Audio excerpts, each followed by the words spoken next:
Hello friends, this is a case of urotic reimplantation. Of course, this is a case of frozen pelvis due to pelvic endometriosis. The lady came to me with history of dysmenorrhea, chronic pelvic pain and recurrent UTI. USG showed left-sided hydrourotonephrosis due to distal ureteric stricture. IVP showed lower ureteric stenosis with proximal dilatation. CT urographic findings were thinning of renal parenchymal tissue and calyceal dilatation. It showed the site and nature of obstruction. DTPS scan findings were decreased uptakes within the left kidney. I dealt with the frozen pelvis first, then I started actual procedure of ureteric reimplantation on left side. You all know the indications of ureteric reimplantations. Those are distal ureter stenosis due to infection, impacted stone, inflammation like endometriosis, malignancy, radiation, injury that is UVF during partial cystectomy, during diverticulectomy or vesicoureteric reflux. Patient was placed in dorsal lithotomy and Trendelenburg position. I placed one 10 mm supra-umbilical port and three 5 mm ancillary ports. One ancillary port was placed suprapubic region and two were placed lateral to rectus muscle. As the pathology was on left side, left ancillary port was placed slightly higher than right one. There are two methods of ureteric reimplantation: direct implantation, modified Louis-Greger technique, and extra tunneling, that is modified Politan Leadbetter technique. Here I followed first one, that is modified Louis-Greger technique. Ureter was already dissected during dealing of frozen pelvis. This was the stricture. I started bladder dissection. Bladder was slightly distended. First, I dissected the bladder ipsilaterally. Then I pulled the bladder up to healthy distal end of ureter. It was insufficient, so I dissected the bladder on contralateral side. Actually, dissection was done in space of radius, but still it was insufficient for tension-free ureterovesical anastomosis. So I fixed the bladder with psoas muscle just above the bifurcation of common iliac artery, and this is called psoas hitch. Anastomosis should be tension-free, otherwise possibility of devascularization and stricture.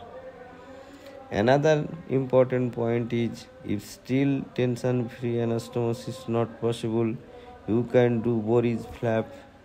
If still required, you can do nephropexy, which will provide 5 cm extra length, or you may do transureterostomy or transposition of ileum. Transposition of ileum is better as there is less chances of infection and hydronephrosis in the healthy kidney.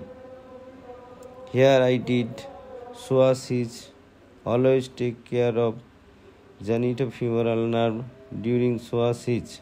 No further steps were done for tension-free anastomosis. Remember, during measurement, bladder should be empty. In psoas hitch technique, for more mobility of bladder, you can cut the ipsilateral round ligament and sealing plus cutting of contralateral superior vesical artery and middle vesical artery. This portion of the bladder relatively immobile, so less chances of kinking of ureter. Stenosed part of the ureter was sent for histopathology. Malignancy should be excluded if there is history of hematuria, suspected urine cytology, ureteroscopic biopsy. I transected the stricture portion of the ureter and ligated the distal end, or you may apply clip also. Spatulation was done up to 1 to 2 cm to make the ureteric opening more wider. Remember, excessive skeletonization of ureter decreases vascularity. First, I made a marking for tunnel over the bladder by monopolar hook at anterolateral aspect of bladder. Proximal end of the tunnel was directed to the bladder neck. I made a opening at the anterior end of the marking and extended the incision posteriorly, including serous and muscle layer of bladder for little bit submucosal tunneling.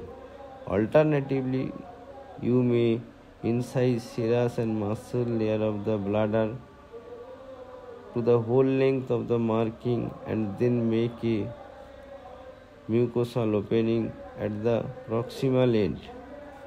During ureterovesical anastomosis, use 3040 Vicryl. I gave stitch at 6 o'clock position first, then at 12 o'clock position. I repaired the posterior surface of ureter first, then anterior wall of ureter. Stitching fashion was outside in, inside out. I included mucosal layer of bladder and full thickness of ureter. Before anti-repair, assistant placed a DJ stent from below, or you may insert it laparoscopically by using metal sucker. Then I did anastomosis anteriorly.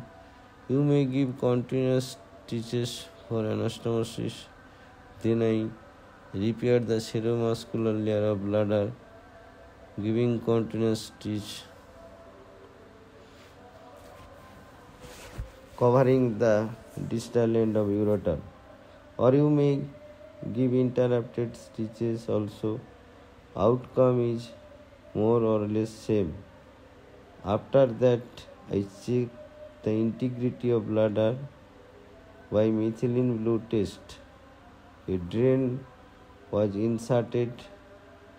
Remember, laparoscopic repair is better than open surgery, and follow-up advices are Foley's catheter for 6 weeks, tablet Mirago 50 mg ODPC for 6 weeks, DJ stent for 6 weeks.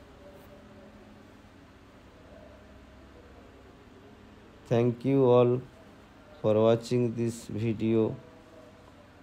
Please subscribe my channel for further updates. Don't forget to press the bell icon. Have a nice day.